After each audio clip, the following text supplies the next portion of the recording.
A palavra de Deus nos mostra que a igreja dos últimos dias será uma igreja madura que permitirá Deus agir em seus corações para que essa mesma igreja seja o receptáculo de uma glória excelente, a glória da última casa. E quando nós falamos da glória da última casa, nós estamos falando do Israel espiritual, que viverá o início da plenitude do poder de Deus aqui nessa terra, no período da grande tribulação. A igreja que receberá o azeite dourado, a igreja que viverá o sacerdócio eterno segundo a ordem de Melquisedeque, que é justamente uma conexão extraordinária que o povo de Deus não experimentou em nenhum momento da história.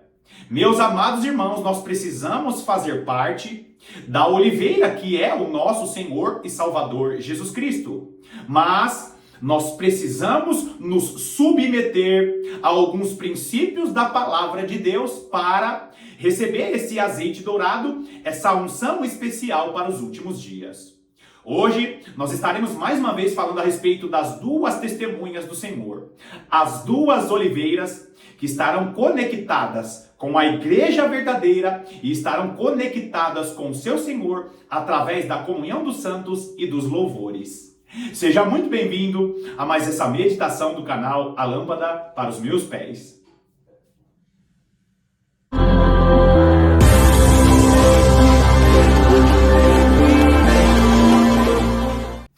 Quando nós olhamos para o sermão escatológico de Jesus, registrado em Mateus capítulo 24, em Marcos capítulo 13, o sermão escatológico, parte dele também registrado em Lucas capítulo 21, nós vamos ver o nosso Salvador dizendo que o que antecederia o período da grande tribulação é uma grande apostasia. Ou seja, antes de iniciar a grande tribulação, vai haver uma grande apostasia, o afastamento da fé verdadeira, da fé em Deus, em todas as regiões do mundo, e quase toda a igreja de Cristo apostatará da fé ou dormirá para as principais revelações dos últimos dias. Só que todas as vezes que o povo de Deus se afastou da fé verdadeira, Deus sempre levantou um remanescente, um povo especial que vem com a autoridade que estava sobre a vida de Moisés, a autoridade que estava sobre a vida de Elias. E esse remanescente, ele não vem de outros lugares. Esse remanescente sempre vem do meio do povo de Deus. Deus sempre levantou alguém que estava acordado no meio da apostasia, e nós vamos ver isso em vários momentos da história bíblica, dos relatos bíblicos, que a igreja que veio trazer uma restauração sempre saiu do meio da própria igreja. É por isso que eu sempre falo aqui nos vídeos sobre a importância de você estar conectado com algum cristão, porque a sua conexão com os cristãos vai te levar à excelência de Deus para promover essa restauração. Então, esse é um princípio importante da restauração que nós vamos viver, que nós vamos vivenciar nos próximos meses ou nos próximos anos. Agora, nós sabemos que Deus ele não vai mais fazer uma reforma. Deus não tem uma reforma para a igreja. O que Deus tem para a sua igreja é uma restauração. Ou seja, algo que foi desconstruído e Deus vai promover uma restauração, não para que haja algo novo, mas para que haja algo segundo o início de todas as coisas. Tenta imaginar uma casa que foi construída e com o passar dos anos, aquela casa ela foi sendo usada e desgastada. Aconteceu até umas reformas, algumas coisas novas foram colocadas naquela casa.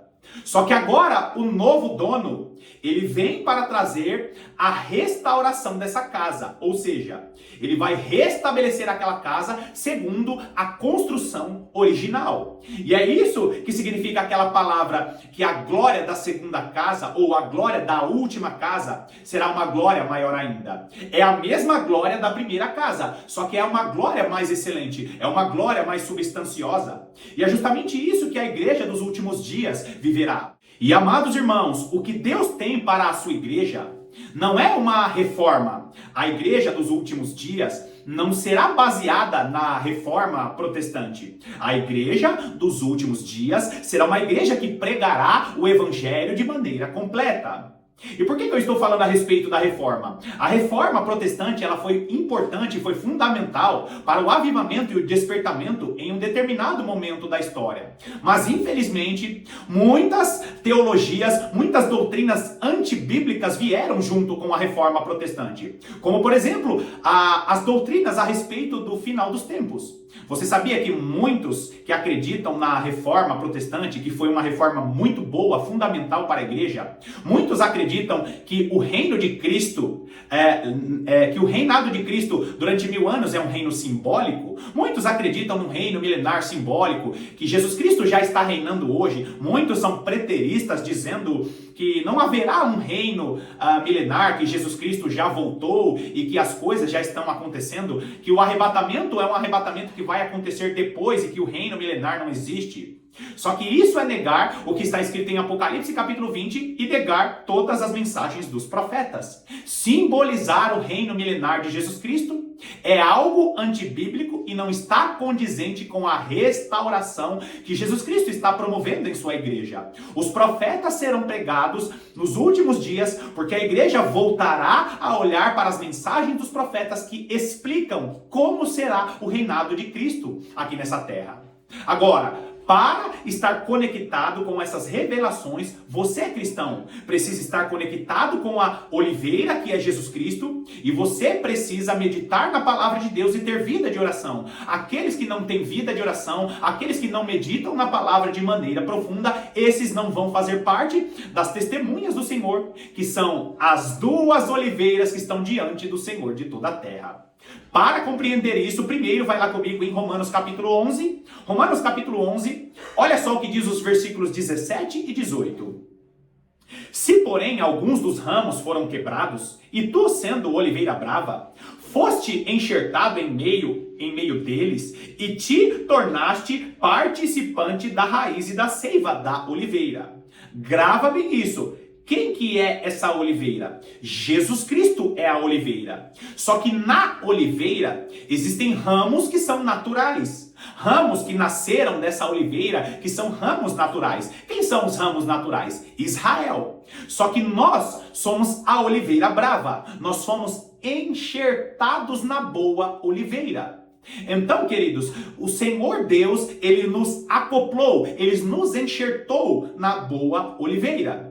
Então nós precisamos ter em mente, se não fosse Jesus Cristo com o seu sacrifício na cruz do Calvário, nós não teríamos chance.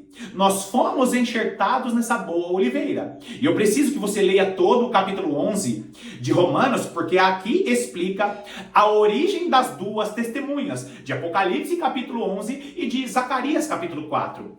Romanos capítulo 11 não fala sobre as testemunhas usando o nome testemunhas, mas explica a origem das duas testemunhas, de Apocalipse capítulo 11 e de Zacarias capítulo 4. O que esse texto que está na sua tela está nos explicando? Que nós fomos enxertados e nos tornamos participantes. Agora, o Israel literal, os judeus que nós conhecemos hoje, eles precisam receber Jesus Cristo como Senhor e Salvador de suas vidas. Eles precisam receber Yeshua como o Senhor de suas vidas. Porque o próprio texto de Romanos capítulo 11 vai explicar que eles precisam ser enxertados de novo, porque eles não estão ainda entendendo a nova aliança. Aliás, o apóstolo Paulo começa esse capítulo escrevendo: e eu rogo a Deus e eu prego esta palavra para que eu possa pelo menos convencer alguns que são judeus, alguns que são israelitas, a respeito da revelação de Jesus Cristo. Ele está dizendo que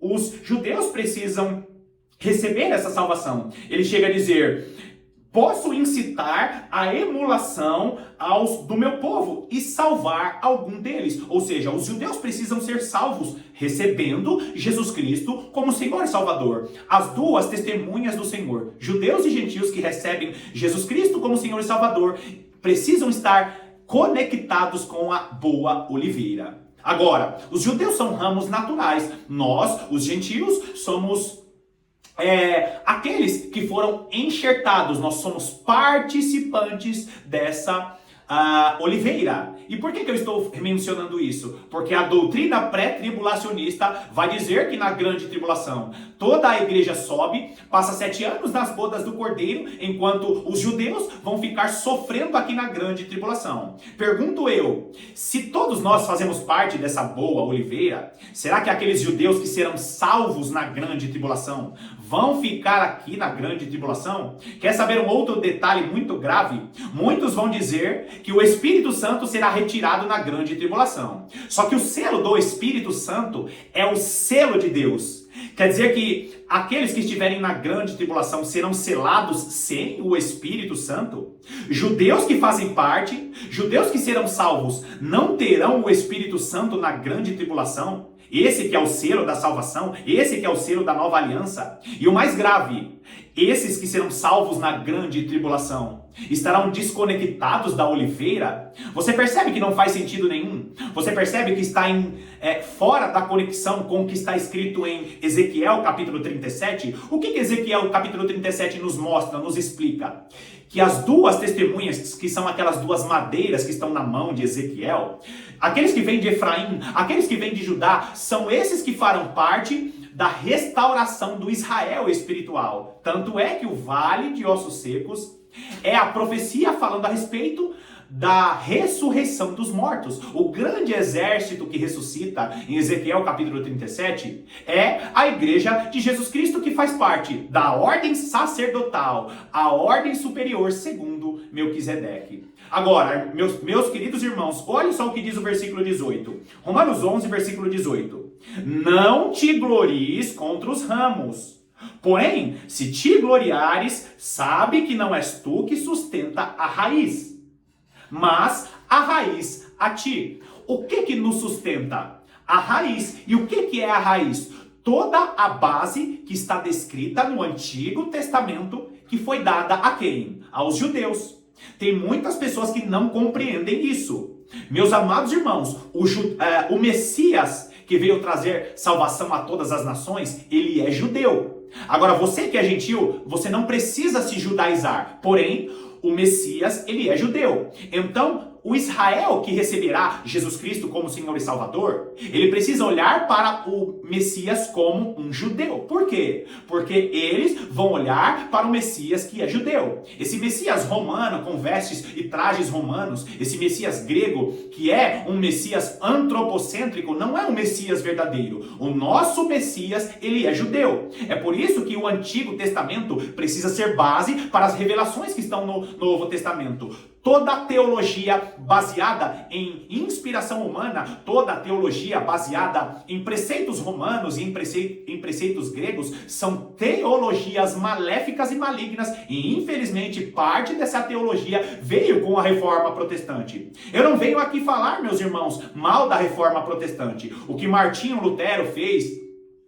trazendo todas as suas teses, foi fundamental para a restauração, aliás, foi fundamental para o despertar da igreja naquela época, e graças a essa reforma protestante, nós temos aqui a palavra de Deus em nossas mãos. Porém, junto com a reforma protestante, veio doutrinas que não procedem da palavra de Deus, doutrinas que negam as bases dadas no Antigo Testamento. Por que eu falo do Antigo Testamento? Porque esse versículo que você está vendo aí na tela está dizendo o quê? Que existe uma raiz, que existe algo dado por Deus, e nós não podemos negar aquilo que foi dado à raiz, aquilo que foi dado como fundamento. E todas as vezes que nós falarmos de restauração para os últimos dias, nós precisamos conectar as revelações do Antigo Testamento com o Novo Testamento. Agora, vai lá comigo, entendendo bem isso, que você está conectado à boa oliveira, entendendo que judeus e gentios precisam estar conectados com a boa oliveira. Vai lá comigo em Zacarias capítulo 4. Zacarias capítulo 4, nós vamos ler dos versículos 11 ao versículo 14. Queridos, eu já li aqui várias vezes esse texto, já expliquei várias vezes esse texto, mas esse é um texto em conexão com Apocalipse capítulo 11. Versículo 11, Zacarias capítulo 4, versículo 11 diz assim: Prossegui e lhe perguntei, que são as duas oliveiras, à direita e à esquerda do candelabro? O profeta Zacarias está fazendo uma pergunta acerca de uma visão que ele estava tendo. E a visão que o profeta Zacarias estava tendo era de duas oliveiras e um castiçal, um candelabro no meio dessas duas árvores, dessas duas oliveiras. E é muito interessante você entender isso, por quê?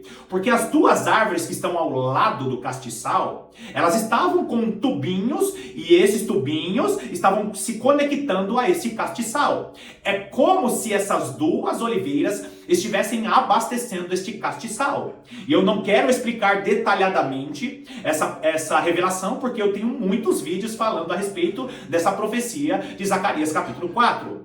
O que está dizendo? Que as duas oliveiras, elas vão estar abastecendo o castiçal. Quem que é o castiçal? Apocalipse capítulo 1 explica. A igreja é esse castiçal. E quem são essas duas oliveiras? São as duas testemunhas de Apocalipse capítulo 11. Aqueles que estão diante do Senhor de toda a terra.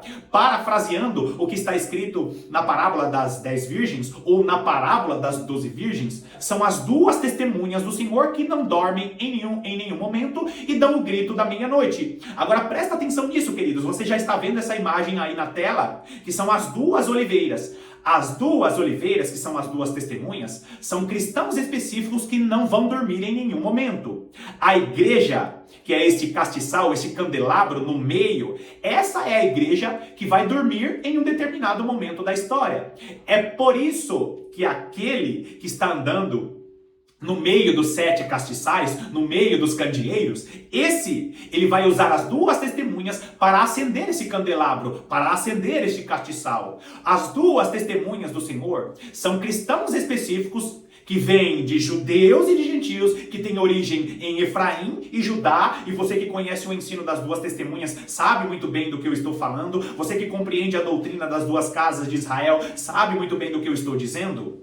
Judeus e gentios serão aqueles que estarão conectados, serão as duas oliveiras que estarão abastecendo, despertando a igreja dos últimos dias. É por isso que você conhece muitos cristãos que são piedosos, que fazem parte da igreja, mas ignoram as principais doutrinas da palavra de Deus e estão se apagando e estão dormindo. Eu tenho vários vídeos e eu vou deixar os links aqui na descrição explicando essa revelação maravilhosa. Agora, continua lendo aí Zacarias, versículo 12. Tornando a falar-lhe, perguntei, que são aqueles 2 raminhos de oliveira que estão junto aos 2 tubos de ouro que vertem de si azeite dourado? Por que está sendo vertido esse azeite dourado? Porque é uma unção especial para os últimos dias. Não é mais um azeite comum. Por que o azeite é dourado? Em algumas versões vai dizer azeite de ouro.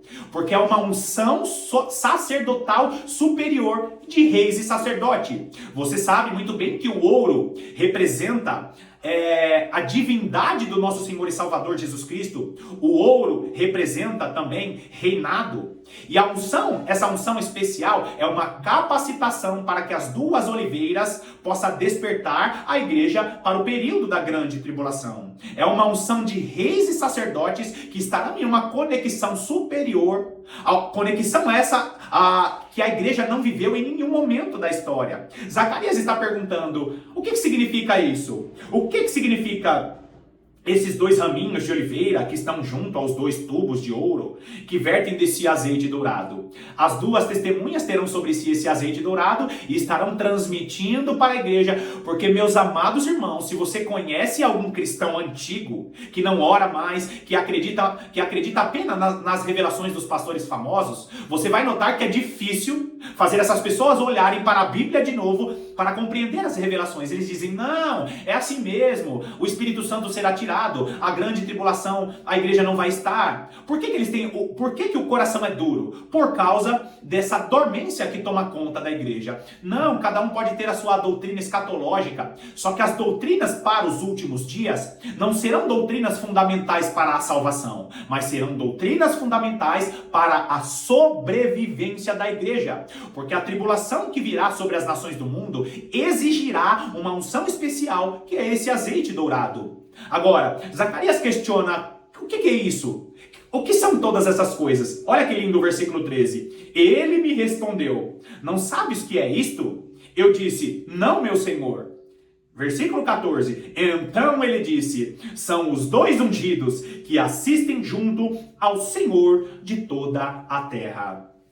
Quem são esses que assistem diante do Senhor de toda a terra? Quem são esses dois ungidos? Queridos irmãos, o que é estar diante do Senhor de toda a terra? É aquele que tem vida de oração, é aquele que habita no monte santo do Senhor, aquele que não se desconecta, não para de orar, aquele que não se desconecta com a palavra. Eu preciso que você assista a série de mensagens sobre as duas testemunhas, a série de mensagens também falando a respeito do mistério das virgens. Por quê? Porque lá eu explico para você o porquê que as duas testemunhas não dormem em nenhum momento. As duas testemunhas do Senhor, os dois ungidos que estão diante do Senhor de toda a terra. Por que está mencionando o número 2? Para que eu e você olhemos para as duas testemunhas mencionadas em Isaías capítulo 43, Isaías capítulo 44. As testemunhas do Senhor que descendem de judeus e gentios, de Judá, de Efraim, que vieram do reino do norte, do reino do sul. Aqueles que descendem de judeus e gentios são as testemunhas do Senhor, os ungidos que estão diante do Senhor de toda a terra. Agora, se você é uma pessoa que tem preguiça de orar, se você é uma pessoa que tem preguiça de meditar de maneira profunda na palavra de Deus, certamente você fará parte da igreja que será salva sim, mas vai sofrer porque estará dormindo no período mais escuro da história.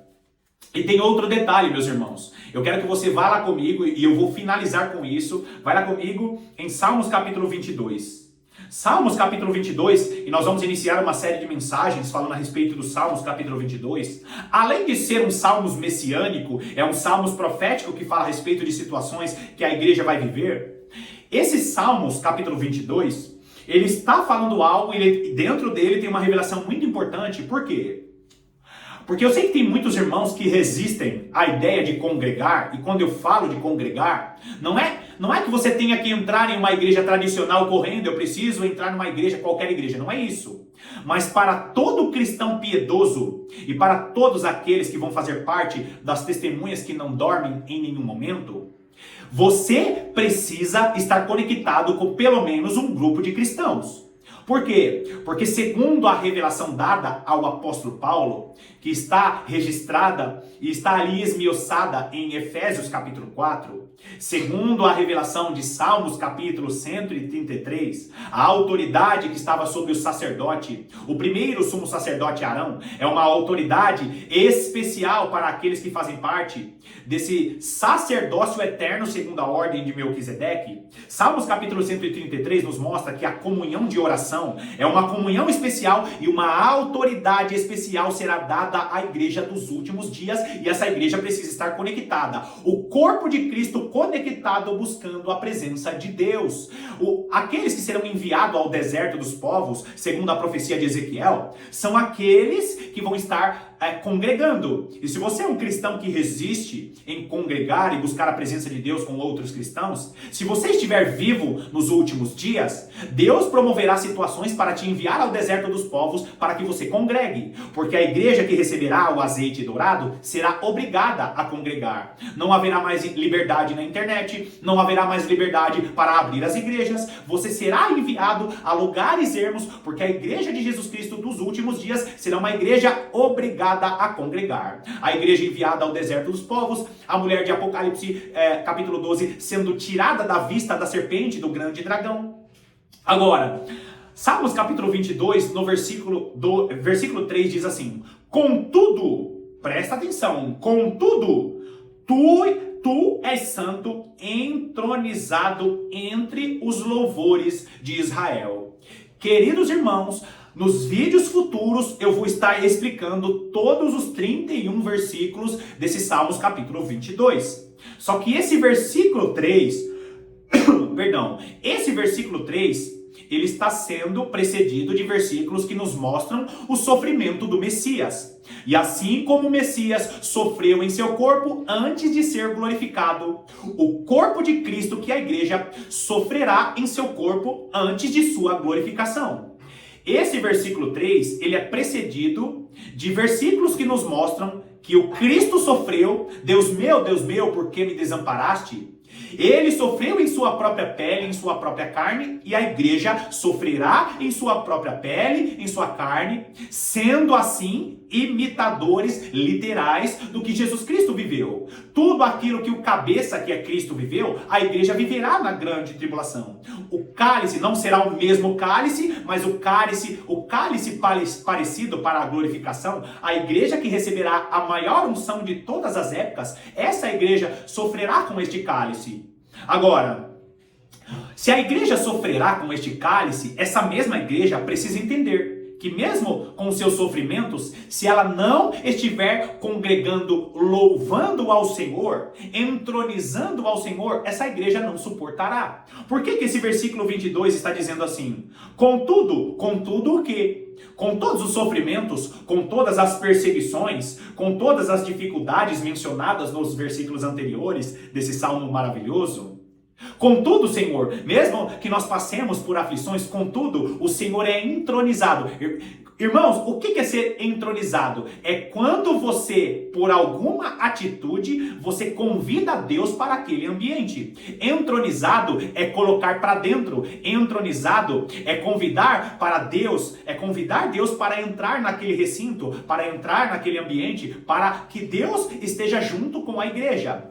Quando a igreja congrega, quando a igreja unida louva ao Senhor, e louvar ao Senhor não é apenas música, louvar ao Senhor não é apenas cânticos, louvar ao Senhor é estar em grupo, em comunhão, testificando a graça de Deus perante as pessoas que não conhecem a Cristo. Ou seja, quando nós louvamos ao Senhor em meio aos santos, o Senhor é entronizado. A sua oração pode muito em seus efeitos. A oração de um justo muito pode em seus efeitos. Só que para a igreja suportar as situações que vão acontecer nos últimos dias, essa igreja precisará estar congregando. A igreja que louva ao Senhor é uma igreja que vai amadurecer. E se a oliveira não amadurecer para os últimos dias, essas duas oliveiras não receberão o azeite dourado. Queridos irmãos, louvar ao Senhor é promover um som agradável ao Senhor, ao ponto do Senhor ser entronizado, e quando o Senhor for entronizado no período da grande tribulação, nós receberemos a capacitação para suportar as coisas que vão ocorrer. Se você não gosta de congregar, e se você se nega a pelo menos orar ao Senhor para receber aqueles que Deus tem para estar no seu caminho, saiba que você não vai receber a maturidade que Deus tem sobre a sua vida para os últimos dias. Amados irmãos, nós vamos finalizar aqui lembrando que louvar ao Senhor é importantíssimo, e louvores são os louvores da igreja, é o louvor do povo. Nós precisamos congregar, e os louvores é isso que vai trazer Deus para o meio da igreja, e Deus no meio da igreja promoverá a maturidade. Olha esse vídeo que eu vou deixar aí na tela para vocês. Olha só que bonito, mais uma vez eu tô aqui no monte. Esse é o Monte das Oliveiras, né? Na verdade é um monte cheio de oliveiras aqui em Cunha, em uma cidade do estado de São Paulo. Eu vou mostrar para você o fruto que essa oliveira ela produz. Tá vendo aqui, ó? Bem de pertinho as azeitonas, olha só. É exatamente isso que Jesus Cristo espera de sua igreja no final dos tempos. Que nós produzamos muito fruto, só que existe toda uma preparação para que você seja uma oliveira que produz muito fruto. Inclusive, a música, ela é fundamental para a produção aí, o desenvolvimento dessa árvore tão maravilhosa, preciosa e profética. Olha a música de fundo.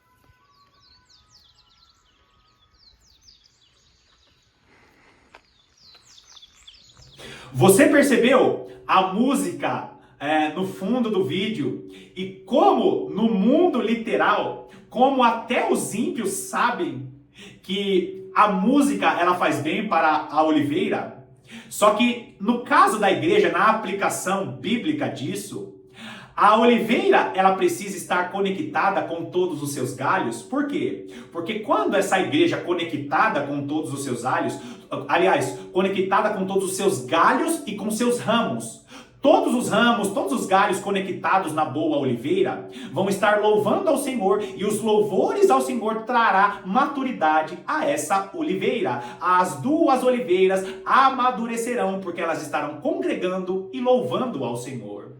Linda essa revelação. Por isso, meus amados irmãos, que nós sejamos encontrados diante do Senhor de toda a terra, nos preparando para as situações que vão acontecer. Mais uma vez eu te agradeço pela sua companhia. Que o Senhor Deus testifique todas essas revelações em seu coração. Que Deus te abençoe poderosamente, e eu estarei aqui te aguardando para as próximas meditações.